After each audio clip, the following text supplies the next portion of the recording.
¿Qué tal, amigos? Muy bienvenidos a Con Ánimo de Lucro. Ya saben, este espacio de información y análisis económico de confianza, este oasis para la economía entendida siempre desde el lado correcto de la historia. Aquí no se confundan, aquí vamos a defender siempre la libertad, la prosperidad, la propiedad privada y el respeto a la búsqueda de la felicidad. Y hoy lo vamos a hacer despidiendo a una de las ministras, de las protagonistas de la actualidad política española de los últimos años, que ha sido protagonista de muchas de nuestros programas y que ayer anunció que nos dejaba. Sí, hoy vamos a hablar de Yolanda Díaz. Es el mundo de los cohetes para escapar de la Tierra, es el mundo del metaverso.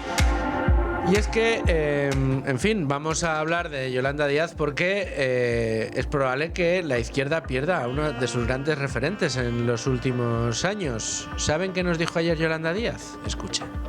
Esta mañana he comunicado mi intención de no repetir como candidata en las próximas elecciones generales. Estamos viviendo momentos muy difíciles en el mundo y cuando hay miedo siempre aparecen quienes intentan aprovecharse para odiar y hacer daño. Voy a seguir trabajando desde el gobierno y desde fuera del gobierno por vuestros derechos. Lo que tenemos que hacer es ganar el país. Es el momento de salir a ganar. Cuando dice ganar el país no se refiere a la cabecera de Prisa, es a seguir gobernando en España. Bueno, pero esto se produce en un momento, dice, que hay miedo, y es que el gobierno está cercado por la corrupción, aunque sabemos que Yolanda Díaz no se refería a eso, interior en crisis por el proceso judicial contra el DAO, José Ángel González, el que había sido hasta ahora mismo mano derecha de Marlaska, nada más y nada menos que por un caso de violación. Continúa el caso Ábalos, el caso Coldo, el caso Santos Cerdán, el caso en Europa que afecta a la mujer del presidente del gobierno, el caso del hermano del presidente del gobierno y su puesto a dedo en la Diputación de Badajoz sin presentar declaraciones a la renta porque decía que vivía en Portugal, en Elvas, mientras mantenía un puesto público en Badajoz. Cuestión que no le ha parecido rara a Hacienda y que ha considerado que eso ni siquiera hay que investigarlo. En fin, tenemos una serie de cuestiones encima de la mesa en los que pues resulta llamativo que de repente la señora Yolanda Díaz diga que abre crisis en Sumar porque no quiere volver a presentarse a las elecciones y por otro lado que tengamos al gobierno levantando el sumario del 23F. Pero aquí tomamos nota y apuntamos este aviso de la señora Yolanda Díaz y consideramos que es un muy buen momento ya no para repasar cuáles han sido sus grandes anuncios o sus grandes proyectos a lo largo de su etapa dentro del gobierno, que comenzó no en 2018, sino en 2020, cuando le dio el relevo Magdalena Valerio. Vamos a ver exactamente cuáles han sido las consecuencias de las políticas que ha puesto en marcha la señora Yolanda Díaz y de las que tan orgullosa se siente. Uno de los primeros decretos que puso en marcha Yolanda Díaz como ministra de Trabajo fue la de derogar el artículo 52.d del Estatuto de los Trabajadores. ¿Qué era esto? Bueno, pues es el artículo que permitía pues extinguir los contratos por motivo de absentismo, incluso aunque existiera una razón médica. Una medida que, unida a la elevada indemnización por despido que hay en España y al poder de los sindicatos en el diálogo social en los distintos sectores, bueno, pues resulta que tenemos una tasa de absentismo laboral que se ha disparado desde el 5% en 2019, que ya se consideraba muy alta, hasta el 7,5% actual. Es una tasa de absentismo laboral más alta incluso que la de 2020, con un impacto en la pandemia COVID-19 en la que la gestión del gobierno fue tan nefasta que precisamente para el mercado laboral español fue una auténtica sangría. En 2021 la tasa de absentismo estuvo en el 7,1%. Ojo, justo el año después de la pandemia, la tasa de absentismo del 7,1%. Hoy estamos en el 7,5%. 20%. Ahora cada día hay una media de 1,5 millones de trabajadores que no acuden a su puesto de trabajo, de los que solo 1,2 millones tienen baja médica. El resto son ausencias no justificadas o permisos. Se calcula que los costes directos del absentismo laboral en España han pasado de los 8.000 millones de euros en 2019 a unas estimaciones de 30.000 millones de euros anuales en este mismo instante. Este fue el primero de los decretos, la primera de las decisiones legislativas en las que la señora Yolanda Díaz decidió escribir en el BOE. Aquellos polvos nos han traído un lodo de absentismo laboral que hoy es, en palabra de los empresarios, uno de los principales problemas y retos que enfrentamos. Pero no quedó ahí la cosa, esto era recién cogida la cartera. Luego llegó la pandemia del COVID-19. En la pandemia del COVID-19, mucho ojo a todo lo que sucedió. En el balance de 2020, España destruyó de manera efectiva 380.000 puestos de trabajo. Y esta cifra es un tanto engañosa porque solo en los primeros días de marzo, cuando se cerró por completo la economía, se destruyeron de un plumazo en solo unos días, casi en unas horas, casi 1 millón de empleos. Y se metió en ERTE a casi 4 millones de trabajadores. Si contamos todas las personas que perdieron su puesto de trabajo en aquellos días, el paro se dispararía por encima del 25%. Sin embargo, la señora ministra de Trabajo sigue presumiendo hoy de que se inventó los ERTE, como si los expedientes de regulación temporal de empleo hubieran sido un invento de esta señora. Ya existían de antes. Pero lo que no cuenta es qué hubiera pasado si no hubiera obligado a cerrar a la economía productiva en aquel momento, porque lo que se ha observado en otros países que no fueron ni de lejos tan duros como España en sus medidas restrictivas por la pandemia es que el empleo se recuperó rápidamente y un empleo precisamente de calidad y generando mucha más riqueza. No en vano, nosotros, los españoles, seguimos con los salarios estancados desde hace más de 30 años, sufriendo una inflación terrible en nuestro poder adquisitivo. Pero ahí tampoco queda la cosa. Luego llegó la reforma laboral con los famosos fijos discontinuos en inactividad. ¿Cuál ha sido la consecuencia de llamar a los fijos discontinuos en inactividad, etcétera? Pues básicamente meter debajo de la alfombra a más de 1 millón de parados. Ya teníamos el Tipex de Caldera en las estadísticas, de Jesús Caldera, les estoy hablando de hace mucho, cuando se empezó a inventar algunos departamentos dentro de la estadística, algunos, departamentos en los que apartados, que era lo que yo estaba, la palabra que estaba buscando, apartados dentro de las estadísticas de empleo, en las que el señor Caldera ponía, bueno, pues si hay un desempleado que está buscando trabajo, que está cobrando el subsidio por desempleo, pero busca un trabajo con limitaciones, es decir, pues un trabajo que solamente pueda ser por las mañanas o por las tardes, o que no sea manipulando alimentos, o que no sea de cara al público, en fin, que pusiera algún tipo de restricción a la hora de buscar un empleo, esa persona automáticamente salía de las listas de demandantes de empleo, salía de las listas oficiales de parados. Luego llegó el tema de que aquellos desempleados que estén cursando algún curso de formación en realidad no están parados, nos decía Zapatero, ¿se acuerdan? No están parados, están estudiando, se están formando para trabajar. Con lo cual, aunque no tengan trabajo, quieran trabajar y no puedan y estén cobrando un subsidio por desempleo, no son oficialmente parados. Bueno, pues a esto la gran aportación de Yolanda Díaz, que ha dicho yo voy a ser la que más parados saque de las listas de empleo, fue decir, mira, vamos a acabar de un plumazo con la temporalidad, porque todos los empleos temporales ahora van a ser por defecto fijos, pero les vamos a llamar fijos discontinuos, con lo cual el número de empleos, de contratos indefinidos se disparó automáticamente, claro, pero no porque fueran indefinidos, sino porque les cambió el nombre. Y luego, por otro lado, está el hecho de que los fijos discontinuos que están en inactividad en un momento determinado siguen contando como personas trabajando, pese a que no tengan trabajo, quieran trabajar y no puedan, y además cobren el subsidio por desempleo. Este número asciende ya a más de 800.000 según los cálculos que ha hecho el sindicato USO en su último informe, con lo cual tenemos que en 2018-2019, antes de que Yolanda Díaz llegara al poder,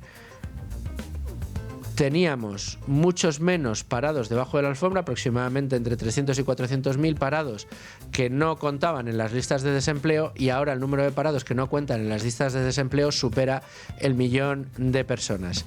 Si quitamos todos los efectos estadísticos, todos los maquillajes estadísticos que había en 2019 y los quitamos ahora, resulta que en 2019, antes de la llegada de Yolanda Díaz al poder, en España había, atención, apunten, 3,7 millones de parados. Hoy, si quitamos todo el maquillaje estadístico que hay detrás, tenemos en España más de 4 millones de parados reales. De nuevo, este es el efecto, la consecuencia de una reforma laboral de la que la señora Yolanda Díaz todavía hoy sigue sacando pecho. Podríamos hablar también del salario mínimo interprofesional, otra de los grandes hitos de la señora Yolanda Díaz, que ha subido desde 2018 un 66%. Una subida brutal que ha tenido un impacto en la destrucción de empleo, en deterioro de contratos y además en problemas para el mayor generador de empleo de España, que son las pymes. Si nos vamos a un reciente informe de Fedea, vemos que han aumentado los contratos parciales, ha destrozado a la pyme y a la micropyme, donde se produjo una caída brutal de empleo y además una fuerte rotación, lo que ha hecho que cada vez sean empleos más precarios. Además, ha disparado el número de personas que en España cobran el salario mínimo interprofesional, pasando de un 3 y pico a casi un 7%, un 8% de la población, mejor dicho, cobrando el salario mínimo interprofesional. Lo que ha conseguido es que la clase media, antiguamente, ahora ya sea clase baja completamente, porque están cobrando lo mínimo que se despacha. La consultora Free Market calculaba que la subida del salario mínimo interprofesional aprobado por los gobiernos de Sánchez y Díaz han impedido la creación de hasta 321.900 puestos de trabajo. Estamos hablando de esas consecuencias invisibles, pero letales, que tienen muchas de las decisiones que toma el gobierno. Son consecuencias que no se pueden ver de manera directa, pero que si uno aplica la estadística, como se ha hecho en otros países, pues nos da que tendríamos que haber tenido 320.000 puestos de trabajo más de los que tenemos ahora, y que a lo mejor nos hubiera hecho empatar el número de parados reales de lo que tenemos ahora respecto a lo que teníamos en 2019. Y por último, al margen de que encontremos más consecuencias del paso de Yolanda Díaz por el poder, tenemos la Ley Rider. La Ley Rider entró en vigor en 2021, en verano, para, decía Yolanda Díaz, garantizar los derechos laborales de los repartidores de las plataformas digitales. Globo, Uber, Eats, Just Eat, etcétera, etcétera, eran malísimos, muy malos, porque trabajaban con personas autónomas a los que pagaban por hora trabajada o por entrega hecha en su destino. Recuerden, al final son esa gente que va en moto o en bicicleta, reciben la orden de la empresa de delivery, de Globo, de que un servidor, Luis Fernando Quintero, ha pedido unas hamburguesas para compartir con sus compañeros de Es Radio en el día de su cumpleaños. Con lo cual va un rider a la hamburguesería, coge las hamburguesas y me las trae a mí. Esto lo han hecho tradicionalmente autónomos, pero esto era muy feo para Yolanda Díaz, y entonces lo que había que hacer es que todos estos fueran contratados. ¿Cuál ha sido la consecuencia?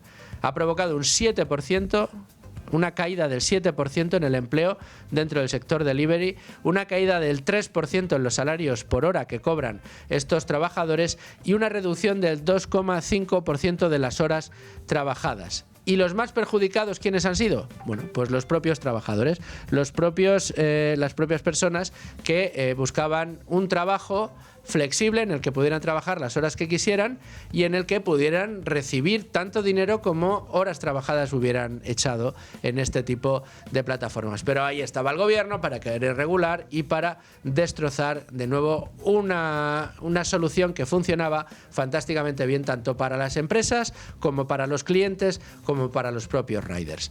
En definitiva, un desastre tras otro el que nos ha traído Yolanda Díaz a España, y que ahora amenaza, dice, con seguir trabajando, pero lo hará desde fuera de la carrera por alcanzar un puesto de relevancia dentro del gobierno en el próximo año. No sabemos si se querrá integrar en las filas del PSOE, no sabemos si querrá iniciar cualquier otra aventura política, pero en cualquiera de los casos lo que parece es que sus últimos días están acercándose. Sus últimos días como ministra, por supuesto. Le deseamos una salud muy buena y que viva muchísimos años para darse cuenta, si Dios quiere, cómo se revierten todos los problemas a los que ella nos ha abocado. Ahora sí, nos vamos a ir con Rubén Folguera a repasar el resto de noticias económicas del día, empezando por la portada de Libre Mercado. ¿Qué tal, amigo Rubén Folguera? ¿Cómo estás? ¿Qué tal? Buenas tardes. Tenemos ya pues una portada delante de Libre Mercado con asuntos extraordinariamente interesantes. No sé si decirte que empecemos por el que firma Miguel Puga y que vemos ahí una fotografía iba a decir Santiago Abascal, Santiago Segura en los estudios de Radio, con un titular que llama poderosamente la atención: la lección de Santiago Segura al cine español. Sus películas generan, atención, el 17% de toda la recaudación de taquilla de los últimos 7 años. Bueno, concretamente, como informa Miguel Puga, en este periodo las películas que ha publicado Santiago Segura han recaudado han recaudado más de 85 millones de euros. Y esto dista mucho de la realidad que vive el cine en general en nuestro país, que, como informaba el día anterior Miguel Puga, en realidad la mayoría de proyectos que se financian, por cierto, con dinero público en España, no suponen de ningún interés para la audiencia. ¿Por qué? Porque casi nadie va a verlas y, de hecho, muy pocos salen rentables. El caso de Santiago Segura es uno de esos pocos, y que además, digamos que demuestra cómo puede funcionar y cómo se puede hacer dinero en este negocio, es haciendo películas que sí que le interesen a la audiencia, básicamente. Antes empezó con películas, ya sabemos, así más para adultos, ahora se dedicó a hacer películas familiares y ahora está generando una gran expectativa con la última entrega de Torrente, que se acerca. Torrente presidente. Eso es. Es increíble cuando uno se acerca a mí me ha dado por hacer un ejercicio, Rubén. He puesto por un lado los premios que ha recibido por parte de esa crew de cineastas y de la Academia del Cine Español, etcétera, etcétera, el señor Santiago Segura, todos los premios que ha ido recibiendo conforme ha ido desarrollando su carrera y cosechando verdaderos éxitos como profesional del cine. Bueno, pues los premios, tiene 3 Goyas, el último en 1999, se los llevó antes de desarrollar esta carrera. Bueno, eran los primeros éxitos, El Día de la Bestia, un cortometraje anterior, y luego como director Nobel por el primer Torrente, pero a partir de ahí ya se cortó el grifo, ya no recibió ningún premio más. Sin embargo, ha estado dando, si me lo permiten, sopas con ondas en éxito de taquilla a buena parte de los cineastas que se andaban llevando los cabezones de los Goya, digo cabezón porque como se le llama a la estatuilla, durante todos estos últimos años. Santiago Segura ahí, bueno, pues no, es que claro, usted hace cosas comerciales, ya, no, yo hago cosas que la gente quiere ver. Que la gente quiere ver y con la que se puede ganar dinero. Así y no tengo que meter la mano en el bolsillo de los contribuyentes para hacer yo el cine que quiera, aunque nadie venga a verlo. Oiga, usted será muy artista, pero deje de consumir recursos, ¿no? Pues una nueva lección, en este caso de Santiago Segura. Enhorabuena por esos éxitos que cosecha en taquilla. Más asuntos. Los estragos del salario mínimo interprofesional. No podía venir más a cuento este artículo que nos ofrece Beatriz García. Los autónomos dejan de contratar, se hunde el empleo doméstico y también el empleo en el campo. Bueno, concretamente, luego lo analizaremos en profundidad, pero dice Beatriz García que el número de autónomos que ejercen de empleadores se ha reducido en más de 36.000 personas en los últimos 7 años, precisamente en el periodo en el que el salario mínimo interprofesional, como sabemos, se ha incrementado ya más de un 66%, alcanzando ya los 1.221 euros por mes en 14 pagas, que esto es también interesante de destacar. Y al mismo tiempo, Beatriz también lo que incide es que esto también ocurre, por ejemplo, en la agricultura y en las labores de servicio doméstico, porque la caída del empleo en la agricultura, en concreto, supera los 127.000 empleos menos que se han producido en enero de este año con respecto a enero del 19. Y luego, por otra parte, en el número de empleadas de hogar, tenemos que este sector ha perdido más de 60.000 personas durante este tiempo, precisamente en el tiempo en el que el incremento del salario mínimo interprofesional ha sido tan exacerbado. Vamos con la última de las informaciones que vamos a destacar hoy de la portada, que la firmas tú, Rubén, el estudio que desmonta a Bustinduy. El liberalismo trae felicidad y no soledad. Aquí te has gustado, ¿eh? Sí, a ver, evidentemente las palabras de Bustinduy sobre que la antropología liberal está detrás del incremento de la soledad pueden dar lugar a una discusión filosófica, si lo queremos, bastante interesante. Pero lo cierto es que si miramos estudios como el del Instituto Ostrom, que publicó hace cosa de 3 meses, encargado, por cierto, o digamos, bajo la tutela de Santiago Calvo, que es colaborador con ánimo de lucro, lo que tenemos es que muchos indicadores de carácter institucional lo que vienen a demostrar es que a mayor libertad económica, mayor felicidad y también mayor participación ciudadana en muchos de los casos. Y una cosa curiosa es que, según este estudio, la base de esa prosperidad, que luego lo que redunda es en mayor felicidad y mayor participación ciudadana en asuntos públicos, es la estabilidad monetaria, que ya sabes que la política monetaria es uno de mis grandes intereses, y esto me ha parecido muy interesante porque nadie se lo puede ver venir de entrada, ¿no? Como digamos que la estabilidad monetaria es la base al final de la prosperidad económica.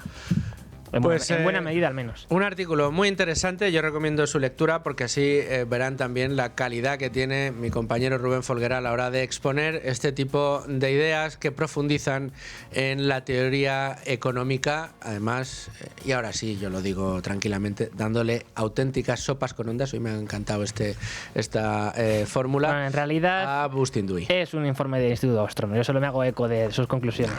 No te quites mérito, querido Rubén. A 12:30 de la tarde nos vamos a ver el resto de noticias económicas del día con la ayuda de Rubén Folguera y luego ya nos vamos a la tertulia. Vamos ya con el resto de noticias económicas del día de la mano de Rubén Folguera y empezamos por los costes de la construcción, que subieron un 5,5% en 2025 precisamente por la escasez de mano de obra. De acuerdo con el índice de costes directos de la construcción de ACR, los costes directos de este sector en edificación residencial continuaron la tendencia alcista iniciada en 2024 y cerraron el año pasado con una subida de casi el 5,5%. De acuerdo con el director general de la constructora, entre los factores que han generado esta subida destaca el coste de la mano de obra, que sigue creciendo, alimentado por la ya conocida escasez de profesionales cualificados y el aumento también de la demanda de personal debido al incremento también de nuevas obras iniciadas, a lo que se suma el encarecimiento de materiales clave.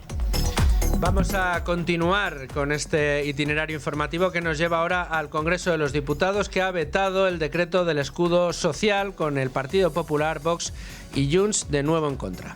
En ese sentido, el ministro Félix Bolaños defendía la necesidad de aprobar este decreto. No deberían sufrir hoy los ciudadanos de nuestro país la incertidumbre de saber cuál será el destino de este Real Decreto Ley. Especialmente no deberían tener esta incertidumbre ni tener este sufrimiento aquellas personas que tienen más dificultades para llegar a fin de mes. No merecen que intereses políticos, cálculos de toda índole o irresponsabilidad de algunas fuerzas políticas les generen más incertidumbre de la que ya tienen en su vida cotidiana. A ver, tenemos que aclarar, no se ha votado todavía, se está votando, se está presentando, todavía no se ha producido la votación, aunque es más que previsible que se vaya a terminar vetando. Sí, y de hecho, en este contexto, Ione Belarra, la secretaria general de Podemos, ha insistido en su campaña reciente de demagogia y de señalamiento a los grandes empresarios y los grandes patrimonios, insistiendo en que directamente ha defendido la protección a los ocupas. Hoy quiero recordarles que el escudo social lo que hace es proteger a familias vulnerables. Los únicos ocupas que hay en este país y también en Cataluña son los fondos buitre, son los grandes propietarios. Claro que estamos de acuerdo con que si una familia no tiene a dónde ir, dónde a poner a sus hijos y a sus hijas a cubierto, nos parece bien que le dé una patada en la puerta a un piso de un banco que está vacío o de un gran propietario, porque el derecho a la vivienda tiene que estar por encima de todo. A ver, señora Belarra, solo un comentario. Si usted está diciendo eso y se supone que el Estado tiene que estar para proteger a esa persona, ¿por qué lo tiene que hacer quitándole la propiedad a otra? Quitándole la propiedad a un particular o a una empresa. Usted quiere ayudarlos. usted dice que tenemos un derecho a la vivienda, ponga usted la solución, pero sin quitarle la propiedad a otro. ¿Por qué me tiene usted que expropiar a mí mi vivienda para darle cobijo a alguien que no tiene donde caerse muerto? Pues a lo mejor tendrá usted que buscar soluciones que no supongan la violación de la propiedad privada de empresas o de personas. Es que ya está bien de esta ecuación según la cual los ciudadanos y las empresas en España tengamos, los que tenemos trabajo, los que hacemos las cosas bien, los que cumplimos las leyes, las normas y pagamos nuestros impuestos, tenemos que ser los que además pongamos nuestra propiedad para que usted les busque una solución a las personas que no tienen un techo en el que protegerse. Pues tendrá usted que poner algo encima de la mesa. No. Su demagogia lo que hace es que se ataque a la propiedad privada del que la tiene para ofrecerle una solución a las personas vulnerables. Es indignante. Vamos con la última, la penúltima. El récord de bajas por enfermedad resta ya 7 décimas anuales al PIB desde 2021. Como sabemos, el absentismo se ha convertido en uno de los mayores lastres para la economía española y ahora un informe elaborado por un profesor de la Universidad de Alcalá demuestra que entre 2021 y 2025 se ha perdido de media un 0,7% del PIB cada año como consecuencia del incremento de las bajas por enfermedad. Tomando como referencia el PIB de 2025, esta proporción supondría cerca de 12.000 millones de euros cada año, es decir, en 5 años se habrá perdido casi 60.000 millones de euros debido al aumento de estos procesos. Y vamos con la última de las informaciones. La compraventa de viviendas crece un 4,4% en 2025 y el precio supera el máximo de 2007 según los notarios. Efectivamente, la compraventa de viviendas aumentó un 4,4% el año pasado, superando las 750.000 operaciones, el segundo mayor valor de la serie histórica, tras las más de 850.000 operaciones del año 2007. Por su parte, los préstamos para adquisición de vivienda aumentaron un 13,7% con casi 400.000 operaciones y, por su lado, el precio medio del metro cuadrado avanzó un 7,5% respecto al año anterior, superando los 1.900 euros, por encima del máximo histórico de 2007. Pues hasta aquí las noticias económicas del día. Nos vamos ahora a la tertulia. Tiempo de tertulia con ánimo de lucro y lo hacemos ya con Rubén Folguera, el hombre de los datos. Rubén, ¿qué tal? Muy bien, aquí seguimos. Oye, tenemos además un día de estos que nos gustan, ¿eh? Sí. Hemos estado ahí mano a mano, codo con codo en la redacción buscando todas las consecuencias del paso de Yolanda Díaz por el gobierno, y quien más ha seguido a Yolanda Díaz en su paso por el gobierno desde los servicios informativos de radio es nuestra compañera Leticia Vaquero. Leticia, ¿cómo estás? Bien, muchas gracias por invitarme. Parece que ya la has despojado de su cargo de vicepresidenta segunda. Sigue siéndolo, pero la verdad que se antoja. Ayer era Miguel Tellado, me parece, quien en el Congreso hacía un chascarrillo cuando se dirigía a Yolanda Díaz y decía, bueno, parece que está usted de despedida en el gobierno. Y luego pues nos comunicó, como hemos escuchado antes, esto de que no iba a volver a presentarse y demás. Parece que está de retirada. Y hoy lo que hemos hecho es un balance, ya no como otras veces, Leticia, de las leyes que ha puesto en marcha, sino de las consecuencias de su acción de gobierno sobre nuestros números y nuestra economía, sobre los distintos sectores. ¿Qué pasó con la derogación de aquella posibilidad, de aquella norma que posibilitaba a las empresas despedir a aquellas personas que se ausentaban demasiado de su trabajo? Bueno, pues fue lo primero que hizo, y hoy el absentismo laboral es uno de los problemas de primer orden que tenemos. El salario mínimo interprofesional, subirlo un 66%, ha hecho que no se pueda contratar, que se hayan perdido la posibilidad de contratar a más de 380.000 personas en España, pero es que además ha destrozado algunos de los sectores o algunas de las alternativas laborales de las capas más bajas de la sociedad o de los trabajos con menor valor añadido. Tenemos una reforma laboral que ha conseguido maquillar las cifras de empleo como nunca antes, y con un balance que, tal y como hemos hecho y calculado, hace que hoy tengamos en España más parados reales de los que teníamos en 2019, cuando la señora Yolanda Díaz llegó al gobierno. Quiero decir, la verdad que no parece que sea un balance del que sacar pecho. Yo creo que Yolanda Díaz, más allá de lo que digan pues todos los seguidores de la izquierda, ¿no?, y algunos compañeros de partido, incluso de sindicato, porque recordemos que su padre, Suso Díaz, fue un dirigente sindical de Comisiones Obreras de Galicia muy importante durante muchas décadas, y de hecho ella muchas veces defiende a los sindicatos precisamente por eso, ¿no? Porque ella ha mamado el sindicalismo desde bien pequeña y presume de ello como una manera de negociación. Pero a lo que voy es que toda esa gente que rodea a la vicepresidenta segunda y la ministra de Trabajo, Yolanda Díaz, dice que tiene olfato para ver qué es lo que la gente de la calle le puede trasladar, sabe cuáles son los temas que interesan. Es verdad que yo estoy de acuerdo porque se ha demostrado y se está demostrando durante esta legislatura que sabe colocar los mensajes perfectamente. Es uno de los reproches que le hace constantemente la COE, la patronal de los empresarios, porque es capaz de colocar en el debate político económico un tema que le puede preocupar a la gente. Por ejemplo, uno de los últimos, no solo el salario mínimo, el tema de los permisos por fallecimiento de un familiar o de cuidados, la reducción de la jornada laboral, o sea, lo que es la ampliación de los derechos laborales, así lo venden desde su departamento. Pues ella ve que es lo que más preocupa a la gente, porque claro, lo que tiene que ver con los datos del paro ya sabemos que están maquilladísimos. Pero todo ese entorno dicen que es la mejor ministra de Trabajo que habrá habido en la democracia española, que yo creo que aquí en esta mesa, ahora con todos los datos que estáis poniendo encima de la mesa, bueno, pues se va a demostrar que precisamente quedará por todo lo contrario, aunque sí ha habido esas perlas que ella ha ido introduciendo para pasar a la historia como la persona que más se preocupaba por los derechos laborales. Pero en su balance, yo creo que lo más sangrante de todo es el maquillaje en las cifras del empleo. O sea, eso es intolerable viniendo de un Ministerio de Trabajo, ¿no? O sea, modificando la manera de calcular las personas que están paradas sin registrar en los servicios públicos de empleo a los que están trabajando o no, o sea, de manera intermitente. Es decir, los inactivos, la gente, los fijos discontinuos, que con su reforma laboral pues ha obligado a las empresas a prescindir de los contratos temporales en favor de este tipo de contrato que en la estadística no cuenta. Y eso es sangrante, o sea, eso es intolerable. Lo que no ha aclarado es si ha sido tan buena para España, ¿por qué se va? ¿Por qué no continúa? ¿Nos va a privar de sus servicios? No sé por qué, la verdad. Pero igual no cuentan con ella, ¿no? En caso de que se redite un ejecutivo. Lo que está claro es que ella no va a estar al frente del movimiento Sumar. Ahora hay informaciones hoy de un compañero tertuliano de esta casa, Luca Constantini, que conoce muy bien a la figura de Yolanda Díaz y de Podemos, ha escrito varios libros sobre ello.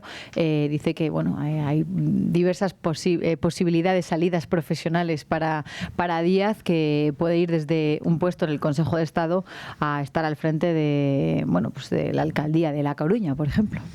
Sería muy gracioso que se presentara a la alcaldía de La Coruña, que no sé yo el éxito que iba a tener o no. Pero volvamos un poco al balance. Y si queréis un poco al balance en números. Es que todo lo que ha tocado lo ha destrozado. O sea, parecía que venía aquí a ayudar a los pobres trabajadores explotados por las grandes compañías del sharing, como Glovo, como Just Eat, como Uber, todas las compañías de delivery que estaban explotando a unos trabajadores que eran falsos autónomos y que no reconocían sus derechos como trabajadores. Y entonces cambia la ley, pone encima de la mesa la ley Rider, y lo que tenemos después de aquella ley Rider, unos años después, es que unos trabajadores que cobran menos, un servicio que está peor prestado, unas compañías que no son capaces de mantener los estándares de calidad en el servicio, en la prestación de su servicio al cliente como los que mantienen en otros países, y además hacen que sus trabajadores tengan que trabajar menos horas, no se puedan ajustar los horarios como se los podían ajustar antes, y además, por último, que encima estén cobrando menos, porque claro, al entrar como trabajadores, pues ya las cotizaciones sociales y los impuestos son lo que hacen es mermar el disponible bruto que se le termina quedando al trabajador, ¿no? Y además, al final lo que vemos cuando tú vas a pedir un delivery es que ahora ya nadie puede traerte lo que has pedido. O sea, es bastante complicado. O sea, cada día es más difícil. O sea, un servicio que se le estaba dando a la ciudadanía, pues lo estamos perdiendo, como bien decías, Luis. Entonces, eso es la prueba patente, además de que las condiciones de trabajo ahora son peores, tienen mucho menos trabajo. Las personas que se dedican a llevar este tipo de comida o cualquier otro producto a las viviendas de los particulares, pues ahora viven peor que vivían hace 3 meses. Pero es curioso porque cada vez que Yolanda Díaz va a Bruselas y va al Parlamento Europeo, presume de que los socios europeos nos quieren copiar, porque la ley Rider es pionera en la Unión Europea y que, bueno, lo consideran un adelanto impresionante en el tema del derecho laboral.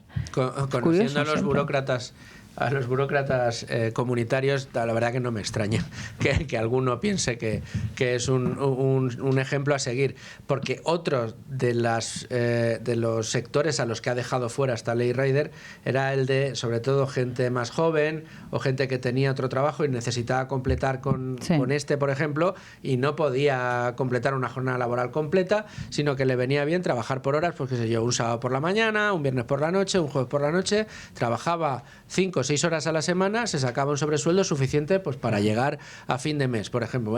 Todo esto, o para pagarse los estudios, o para pagarse los gastos mientras sus padres les pagan los estudios. Bueno, pues todos estos han salido directamente de la ecuación. Pero vamos a buscar la opinión de alguien que desde los servicios de estudio de la Unión Sindical Obrera ha estado auditando el reflejo de las políticas de Yolanda Díaz en el empleo cada mes en los informes de empleo. Unos informes de empleo que hemos empleado, valga la redundancia, en el día de hoy para hacer el balance de cuántos parados reales había en 2019 y cuántos parados reales tenemos hoy encima de la mesa. Hablamos con nuestro amigo José Luis Fernández Santillana del sindicato USO, de los servicios de estudios y análisis del sindicato USO, y que nos atiende siempre con mucha amabilidad. José Luis, ¿cómo estás? Hola, muy bien, encantado de estar con vosotros. El día que nos deje Yolanda Díaz del gobierno y decida irse por ahí a la alcaldía de La Coruña, o vete tú a saber, a lo mejor al Partido Socialista, ¿te vas a sentir huérfano, José Luis, o no? No, porque al final, digo, yo creo que la tentación de cualquier gobernante muchas veces siempre es maquillarse para mejorar su aspecto, ¿no? Con lo cual, bueno, algunos se maquillan más, otros se maquillan menos, pero estas cosas son así, ¿no? Y porque nosotros los informes, digo, la USO es un sindicato desde el punto de vista, y estamos muy orgullosos de serlo, independientes, ¿no? Por supuesto. Por tanto, nos debemos al análisis de los datos y nos da igual a quien tengamos que decirle que no lo está haciendo bien, sea del gobierno actual, o sea de gobiernos pretéritos, o sea de gobiernos futuros, ¿no?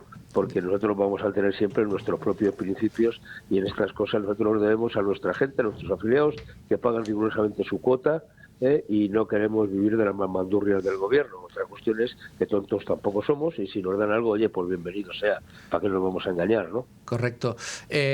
Si tuviéramos que hacer balance a día de hoy del paso de Yolanda Díaz por el Ministerio de Trabajo, en materia puramente de empleo, ¿qué balancearíais, José Luis?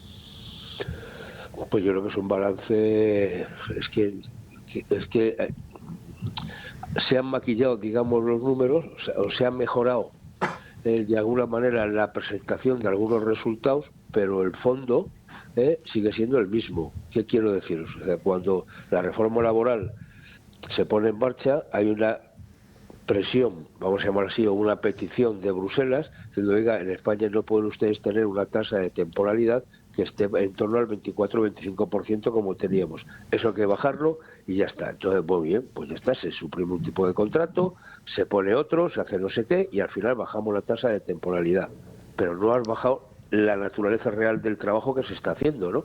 Claro. Eso es lo que ha pasado, por ejemplo, con la eclosión de esta nueva figura, bueno, nueva, entre comillas nueva la aplicación que se está haciendo del fijo discontinuo. Bueno, pues yo a veces con cierta ironía digo que por qué hablamos de fijos discontinuos y no de parados discontinuos. Claro. Porque son gente que está una temporada en el paro y otra temporada trabajando.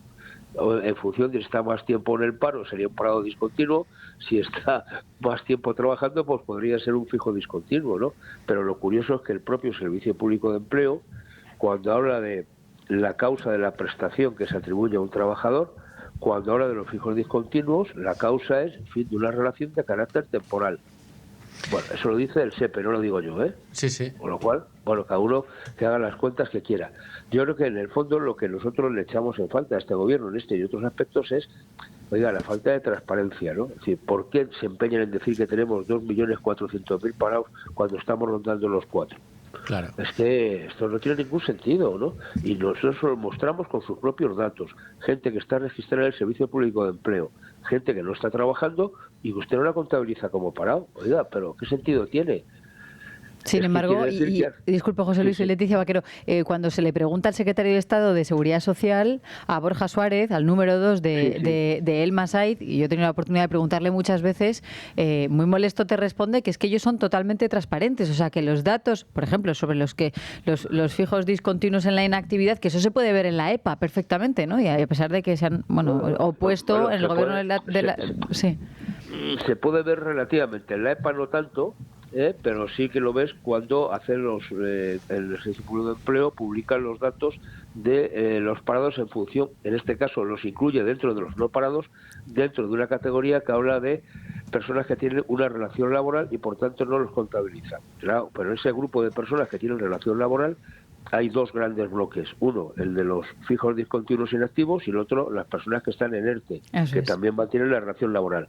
Los de los ERTE sí que me los dice la Seguridad Social sin ningún problema. Me dice exactamente cuántos hay todos los meses en ERTE. Oiga, ¿por qué no me dice exactamente cuántos están como fijo discontinuo? ¿Por qué tengo que hacer una resta? Claro. Lo que no me importa hasta ahí llego, o sea, es decir, mi capacidad me da para sumar y restar. No sé si es alguna cosa más, pero es así. Hombre, claro, yo se lo pido al gobierno, oiga, ¿usted no es capaz de hacer una resta? Claro.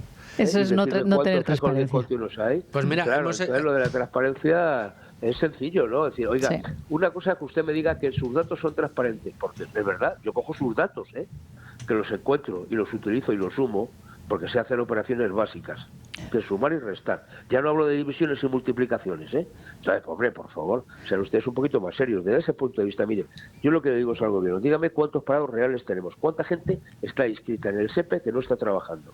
Y a partir de ahí, si quieren, después hagamos clasificaciones en función de sus circunstancias. Claro. Gente que busca un empleo, gente que quiere trabajar en el extranjero, gente que quiere un trabajo a tiempo parcial, gente que está esperando a que le llame porque es fijo discontinuo y le van a llamar al mes siguiente y por tanto no quiere mantenerse ahí. Bueno, analicemos las distintas situaciones, porque en función de las distintas situaciones usted tendrá que poner medios y remedio a esas situaciones. Si no las contabilizas, no vas a poner ningún medio. Correcto. Esta es la clave del asunto. Y por eso entonces, lo que hemos hecho, José Luis, ha sido avanzar en precariedad y avanzar además en falta de transparencia. Nosotros hemos hecho el ejercicio para este programa muy sencillo, porque con los informes que tenéis es muy fácil de averiguar. Hemos cogido el informe de enero, ¿vale? El último que habéis publicado. Y hemos ido al apartado en el que describís, pues eso, oye, entre los que maquilla ya del Tipex Caldera, la herencia de Tipex Caldera, ¿no? Los demandantes de empleo no ocupados que buscan un trabajo con una disponibilidad especial y aquellos que están en cursos de formación, etcétera, más aquellos que están fijos discontinuos en inactividad, más los del ERTE, a algo más de 4 millones de parados. Y hemos ido a 2019, a enero de 2019, previo a la llegada de Yolanda Díaz al Ministerio de Trabajo, y hemos hecho el mismo ejercicio. Vamos a coger en 2019 el número de parados que había y quitarle los efectos del maquillaje del Tipex Caldera. Un poco lo mismo, ¿no? Pues todos aquellos parados que están queriendo buscar, o sea, que no trabajan, que quieren trabajar y no pueden, y que en la mayoría de los casos cobran un subsidio por desempleo, y vamos a ver cuántos salen. Salen 3.700.000. Es decir, que el balance de estos años de Yolanda Díaz, en los que dice que ha bajado el paro hasta los 2,5 millones, en realidad lo que tenemos es que hay más personas que quieren trabajar y no pueden en España hoy de los que había antes de su llegada. Claro, pero fijaros dos cosas que a veces no se comentan cuando se analizan los datos del paro. Uno, esa figura del demandante de empleo ocupado, es decir, aquellas personas que teniendo un empleo se inscriben en el Servicio Público de Empleo para buscar otro. Hombre, ¿cómo es posible que estén en torno a 1.400.000 personas en esa situación? ¿Qué tipo de trabajo tienen? Si tienen un trabajo maravilloso, no se apuntarían para buscar otro, digo yo, vamos. No, bueno, Carlos Cuerpo y Yolanda Díaz dicen que son trabajos muy bien remunerados y que permiten, que fue la expresión que utilizó Carlos Cuerpo, permiten a cualquier persona desarrollar un proyecto de vida pleno. Sí, seguro. Los que trabajan con él, seguramente. Pero vamos a ver, dos cosas muy, muy sencillas. Es decir, ¿qué es lo que se ha incrementado? Es decir, hemos cambiado el concepto de precariedad. Antes la precariedad la teníamos asociada, antes de la reforma laboral, la teníamos asociada a los contratos temporales. Y por tanto asociábamos temporalidad y precariedad. Bueno, eso se ha reducido. Se ha reducido, ojo, en el sector privado. porque el sector público, que es el que depende de alguna manera directamente de la acción de un gobierno, en este caso de la Administración General del Estado, Administración local o autonómica, la tasa de temporalidad en los sectores públicos está en torno al 30%, ¿eh? Ya me contarás, incluso se ha incrementado posteriormente a la reforma. Oiga, ¿qué pasa? ¿Que usted no se aplica sus propias recetas? Eso es para hacérselo reflexionar y hacérselo mirar. De hecho, era una exigencia también que viene de la Unión Europea, bajar la temporalidad en el sector público. Claro, que nos han dado más de una, ¿eh? Sí. Estamos hablando de todo el ámbito de la sanidad, estamos hablando fundamentalmente del ámbito de la educación, o esta cosa tan frecuente que cuando llegamos empieza el verano, la caída de la afiliación en el sector educativo, en la seguridad social. No, tranquilos, que luego se recupera en septiembre. Bueno, ¿pero qué ha pasado? ¿Pero eso cómo es posible? ¿Eso no se investiga? Claro. ¿Eso no es un posible fraude de ley? Bueno, digo, como estas tenemos muchas, como lo de los viernes, que la gente se va los viernes al paro, se va al paro no, se va a bajar la seguridad social, ya con un poco de suerte se le recupera el lunes. Pero fijaros, es que el tema de fondo es que lo que se ha incrementado es el número de ocupados, dicen que hay más ocupados, y es verdad, numéricamente, pero no se han incrementado las horas de trabajo de esos ocupados, con lo cual los ocupados, siendo más, están trabajando menos horas, y este es el drama. Es decir, cada vez, esto es como una tarta, yo puedo hacer muchos cachitos en la tarta, pero si tengo más gente que coma, cada vez haré los trazos más pequeños. Eso es. Porque la tarta sigue siendo la misma. Este es el drama. En lugar de hacer más grande la tarta, que es lo que tienes que hacer. Esto es la clave. Seguimos con la tarta igual o incluso en algunos supuestos más reducida, pero mucha más gente comiendo de ella. Es decir, tenemos más gente ocupada. ¿Qué ha pasado con esto? Que se han incrementado de manera súper notable las jornadas a tiempo parcial, los contratos a tiempo parcial. Y por tanto la gente lleva consigo a que con un solo contrato a tiempo parcial no llega a fin de mes y se tiene que buscar otro.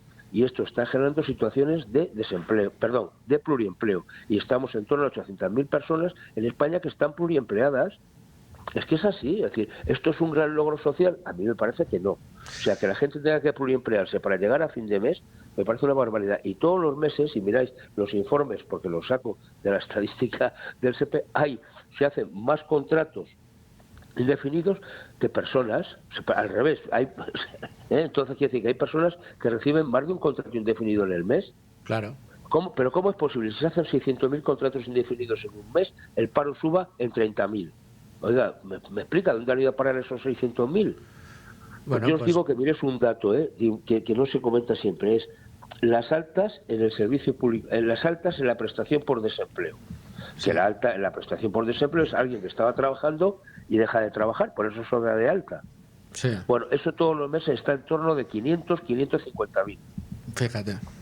Eso es rotación en el empleo pura y dura. Si esto es estabilidad, calidad de nuestro mercado laboral, yo tengo criterios distintos que la señora ministra. Y aquí los vamos a seguir pulsando y los vamos a seguir escuchando siempre que me quieras coger el teléfono o venirte para acá, José Luis. Cuando queráis. Un abrazo muy fuerte, muchas gracias. Gracias a vosotros. Bueno, la verdad que ponía José Luis el dedo en la llaga y evidenciaba uno de los grandes problemas que tenemos dentro de nuestro mercado laboral, de los muchos que tenemos, ¿no? El problema más grave, que es al que nos estábamos refiriendo antes. Importante es el tema de la temporalidad, porque claro, Yolanda Díaz siempre que puede, pues le mete el dedo en el ojo a la empresa privada, a los empresarios, y les dice que tienen unos niveles de temporalidad altísimos, les dice además que paguen más, como ha dicho el presidente del gobierno. O sea, es el poner trabas constantemente a los empleadores cuando ella no se mira su propio ombligo, ¿no? Y el problema que tiene la administración pública, que es el más grande, Y solo recordar a este respecto, como algo anecdótico, pero que dicen mucho de Yolanda Díaz. Mientras que exige pagar más a los empresarios, ella, por lo que se ha podido saber, no está abonando o no está haciendo que se abone el plus de productividad a los inspectores de trabajo, que dependen evidentemente del Ministerio de Trabajo, al fin y al cabo. Bueno, y luego una realidad que con respecto al salario mínimo que muchas veces no se quiere ver, y es una realidad terrible, que es que a quienes más ha afectado es a ese, tejido productivo más numeroso en España, al 99% de las empresas que tienen menos de 50 empleados, donde la afectación de tener que subir el salario a sus empleados ha afectado a más número de empleados, al 30, al 40, al 50, al 100% de los empleados en muchísimos casos. La gran multinacional eso no le ha pasado. Y de hecho frena e imposibilita que otras empresas, o sea, que las empresas que pueden hacerlo o podrían hacerlo, sumen más empleados mercados y crezcan en volumen. Y donde además el sector de la agricultura es el más afectado por todo esto. Al final el colectivo como más vulnerable. El tema del salario mínimo, habéis visto lo que ha ocurrido estos últimos días. Lanza ese especie de consultorio y nadie le interesa, nadie pregunta. En fin, señora Yolanda Díaz, aquí seguiremos dando caña mientras sea ministra de Trabajo. Y si después dice cosas como las que nos ha estado acostumbrados a decir durante estos tiempos, también las recogeremos aquí en Con Ánimo de Lucro. Hasta aquí el tiempo de tertulia. Vamos a los servicios informativos de Radio, escuchamos las noticias de la 1 y volvemos. 1:06 de la tarde, 12:06 en Canarias. Tiempo de abrir en Con Ánimo de Lucro, página de mercados.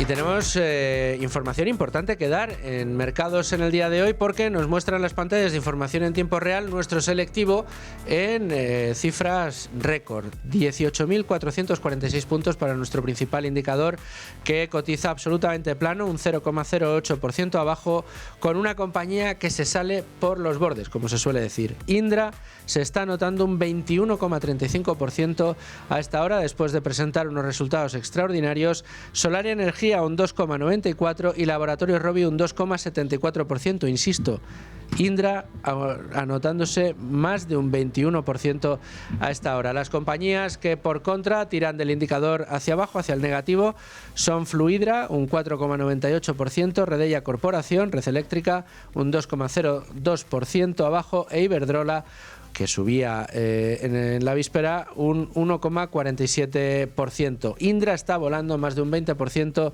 tras sus resultados y previsiones y bueno, pues esa moda de defensa que se ha impuesto en los mercados, más allá de los movimientos que el presidente de Indra, Ángel Escribano, lleva desde que asumió el mando dentro de la compañía. Bueno, estos son los principales claves que podemos encontrar en el entorno bursátil, la foto fija que tenemos hasta ahora, pero hoy tenemos, como todos los jueves, tesis de inversión y ya me acompaña Juan Gómez Bada, así que nos vamos a ir con ella. 1:09, 12:09 en Canarias, riguroso directo en Con Ánimo de Lucro, ya saben, en Es Radio Libre Mercado, a través de YouTube en el streaming y por supuesto después vídeo en YouTube, podcast en todas las plataformas, para escuchar una nueva tesis de inversión de la mano del CEO, director de inversiones de Avantage Capital. ¿Cómo estás, Juan Gómez Bada? Muy bien, muchas gracias por esto. Oye, nos hemos hecho aquí un rinconcito de debate los jueves para traer tesis de inversión de las que sabes que nos encantan.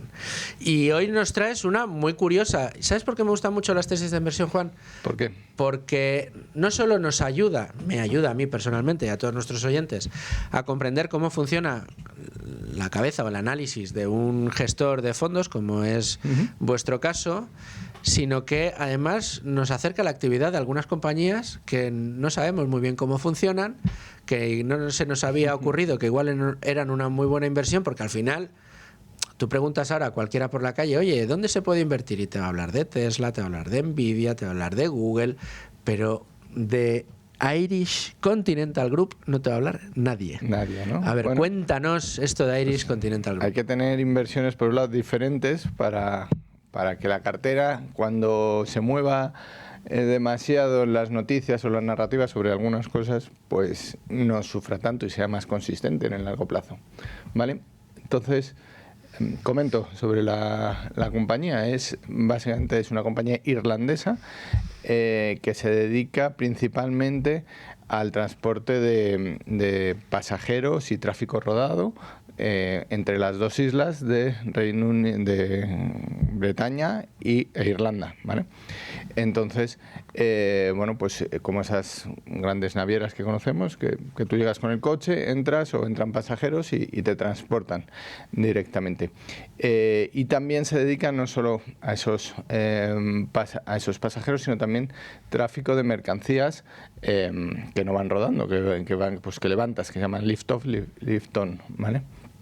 Y entonces estos son contenedores de mercancías, también empezaron principalmente entre las dos islas. Y bueno, cumple perfectamente nuestros 3 criterios de inversión. ¿Por qué? El primero es alineación de intereses entre directivos y accionistas, y aquí tenemos al CEO y alma de la compañía, que cuando entró la compañía en Avantas Fund en 2000, ya por 2015, pues tenía un 15% de la compañía y ahora tiene un 21%, porque no ha vendido sus acciones y se han reluido, ¿vale? Se ha incrementado su participación por el hecho de que esta compañía, además de darte dividendos, recompra acciones y amortiza. Entonces, en estos 10, 11 años, lo que ha hecho es su participación subir del 15 al 21,6, que está actualmente.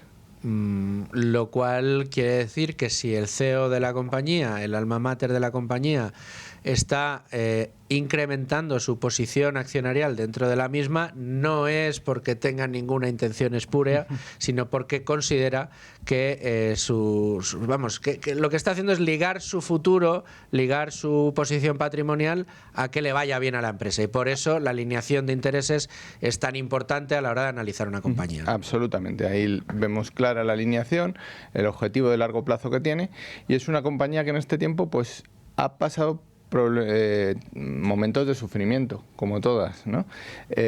Hay que pensar, por ejemplo, en el Brexit, cuando apareció el Brexit, y que al final la frontera se hizo sobre mercancías, sobre todo en el mar de Irlanda, que es justo donde él cruzaba, ¿no? Donde sigue cruzando, vamos, ahora también tiene otras líneas, pero afectó un montón, y eso, que la cotización cayó en esos momentos, y después también otro momento malo fue pandemia. Acordaos cuando a todos nos encerraron y después nos liberaban, pero nos liberaban por provincias, por comunidades autónomas. Pues aquí, pues evidentemente en las islas había poco tráfico de personas, ¿no? Seguía el de mercancías, pero poco de personas. Y en ese momento, ¿qué hizo? Pues lo que hace cualquier emprendedor que tiene la visión en el largo plazo, pues aprovechar la situación, una situación de debilidad del sector, para crecer y consolidar su posición competitiva. Al final, en ese momento, lo que hizo fue reforzar las líneas, los trayectos que ellos hacían, expulsó a la competencia, y esas líneas principales son su vaca lechera. Y no solo eso, aproveché el momento de debilidad para entrar en el trayecto más corto pero más rentable de la zona, que es el Dover-Calais, entre Francia y Reino Unido. En número de millas marítimas es el más corto, pero es el que más tráfico tiene de personas, de mercancías y de tráfico rodado, ¿no? De camiones que entran en el barco. Entonces ahí aprovechó un momento de debilidad de los demás para entrar, y ahora tiene pues las vacas lecheras, ¿no? Las líneas vacas lecheras, por así decirlo, que son las líneas entre las dos islas, Irlanda y Bretaña, y Gran Bretaña, vamos, y luego está entrando muy fuerte y cada vez con una mejor posición competitiva en el trayecto Dover-Calais, ¿vale? Es mucho más barato que el Eurotúnel, mucho más barato que otras alternativas, y a una buena relación calidad-precio. Y bueno, dentro del barco pues da todos los servicios también de catering, duty free, etcétera, pues en todos los trayectos.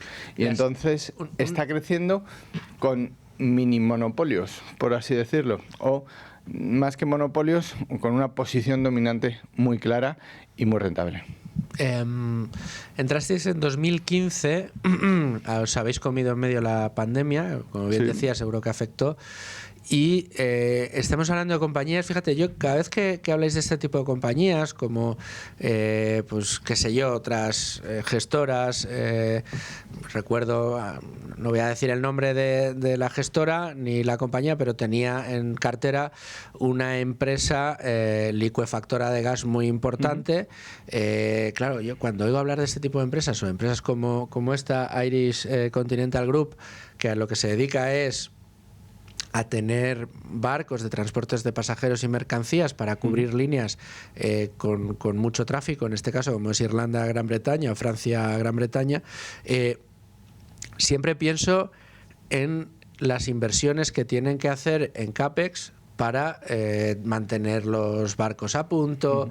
Me imagino que todo lo que tiene que ver con seguros, personal, etcétera, debe ser muy exigente. Quiero decir que al final son compañías que consumen muchísimo capital y que, bueno, pues una temporada mala la acusarán de una manera muy notable. ¿Esto lo están manejando bien o aquí están teniendo algún tipo de debilidad? No, esto lo están manejando bien, es su negocio, son barreras de entrada respecto a nuevos competidores pues que necesitan hacer todas estas inversiones y necesitan tener esta capacidad logística.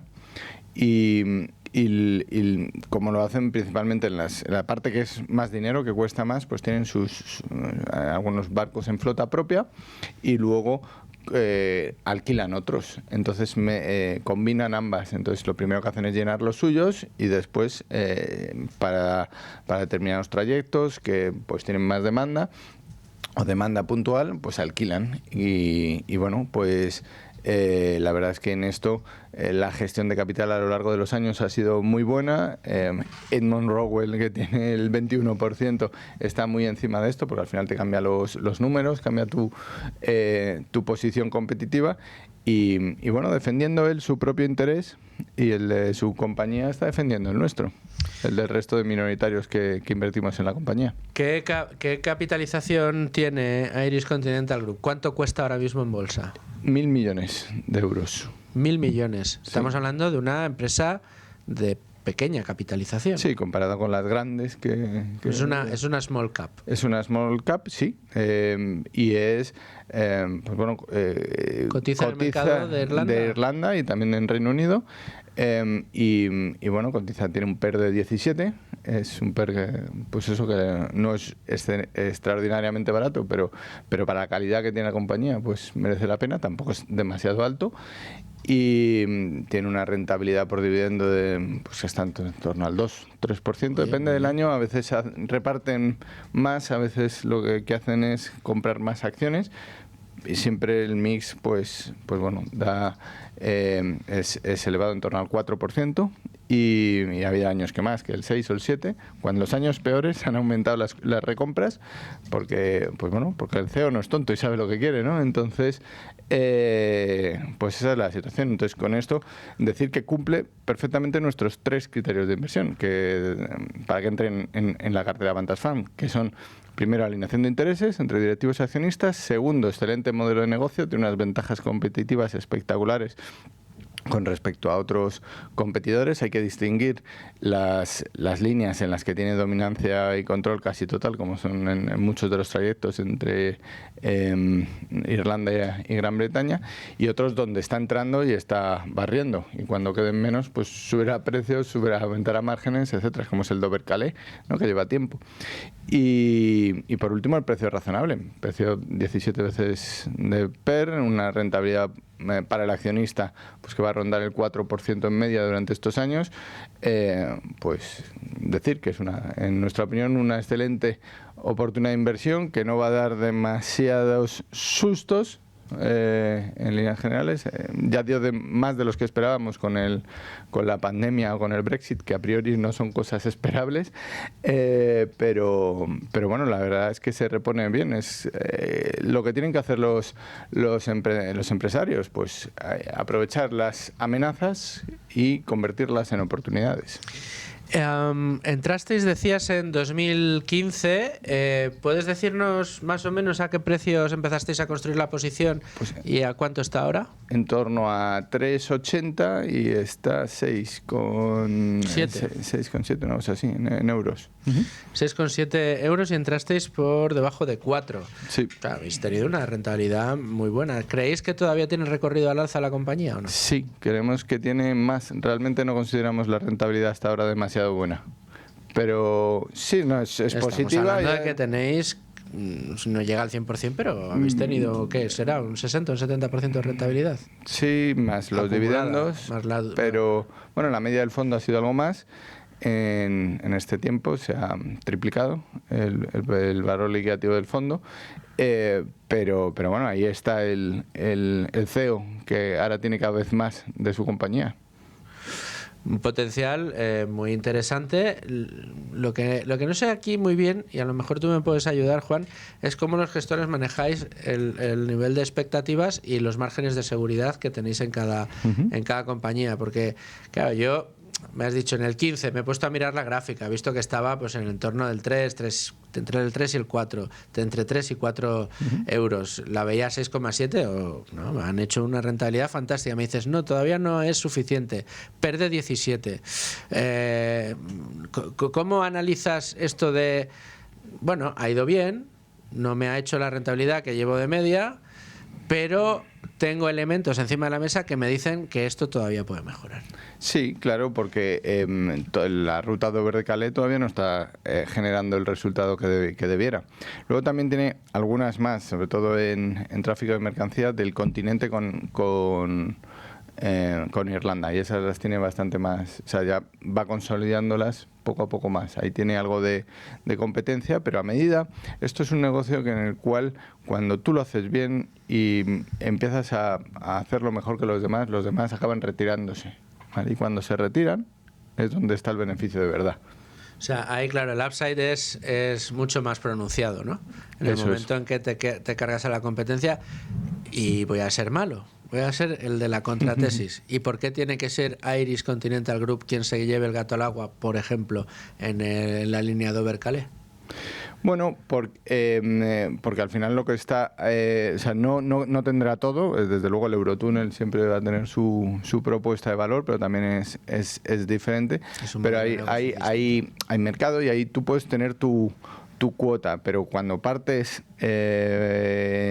cuando tú llegas a una línea como esa, tienes que empezar cogiendo cuota de mercado para empezar a hacer operaciones. Necesitas mucho volumen de operaciones y de barcos para arriba para abajo para empezar a ser rentable. Necesitas alcanzar un volumen con una eficiencia mínima. Al principio estás en esa ruta en pérdidas, después estás en zona de break-even, y a medida que vas consolidando tu posición competitiva, pues es cuando de verdad florecen los resultados. Es que hay que entender el ciclo de inversión y bueno, pues cuando tú bueno, la verdad es que es un competidor temible para los demás, porque lo hace bien, tiene un pulmón que le viene de las rutas en las que ya domina y tiene un margen alto, y entonces, bueno, pues desplaza a otras navieras, ¿vale? El Eurotúnel siempre tendrá su propuesta de valor diferente, ¿no?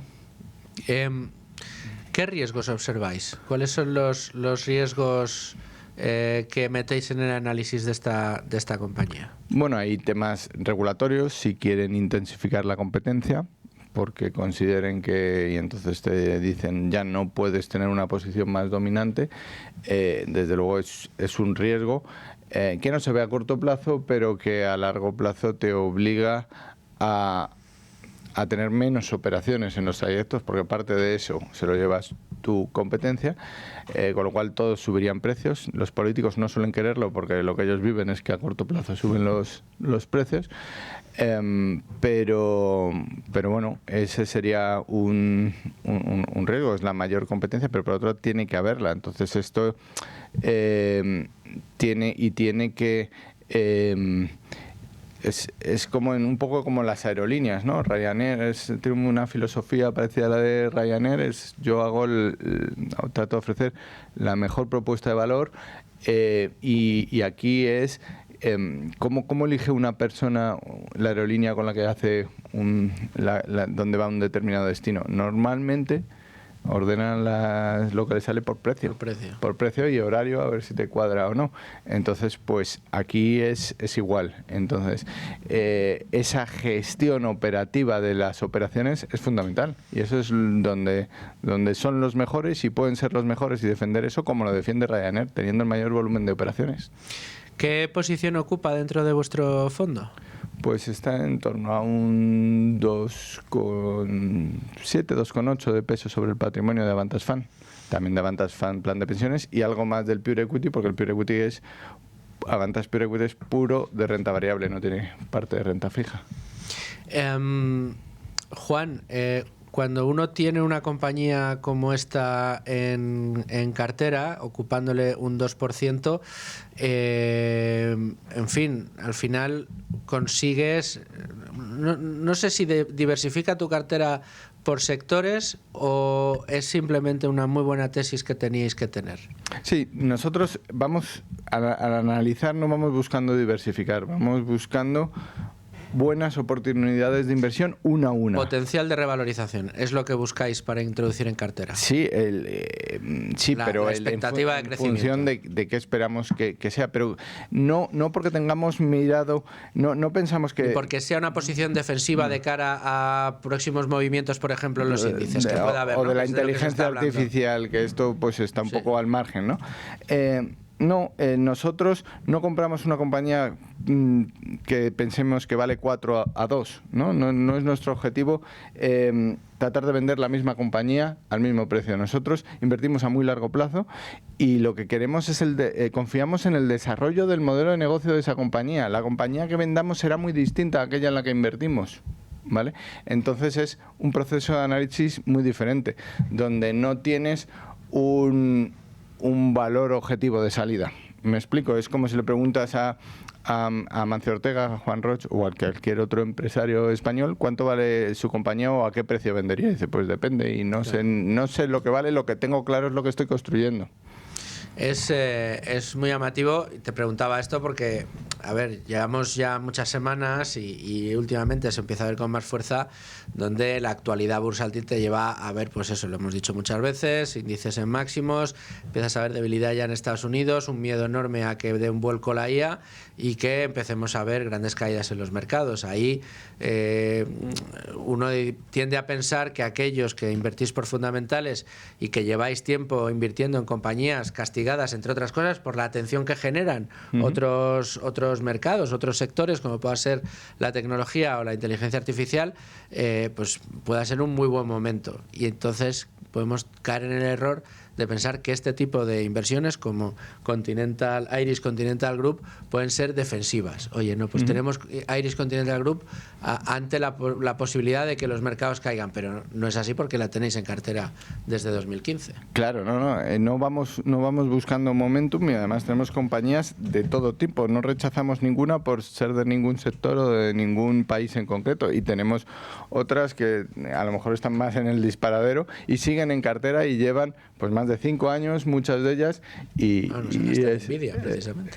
Hablamos de Nvidia y también de Tesla, por ejemplo, que sí que están en boca de todos, pero el motivo de inversión es diferente, no porque estén en boca de todos, sino porque cumplen también nuestros 3 criterios de inversión a la perfección y confiamos en ese modelo de negocio específico y en el de al lado, ¿no?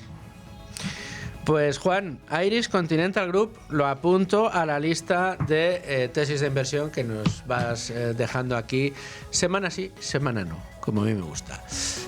Juan, muchas gracias. Muchas gracias a vosotros. Un placer y te veo pues dentro de poquito otra vez aquí en Con Ánimo de Lucro. A ustedes, muchas gracias por estar ahí un día más. Ya saben que mañana a partir de las 12 en directo aquí estaremos con todos ustedes en Con Ánimo de Lucro. Sean muy felices, amigos.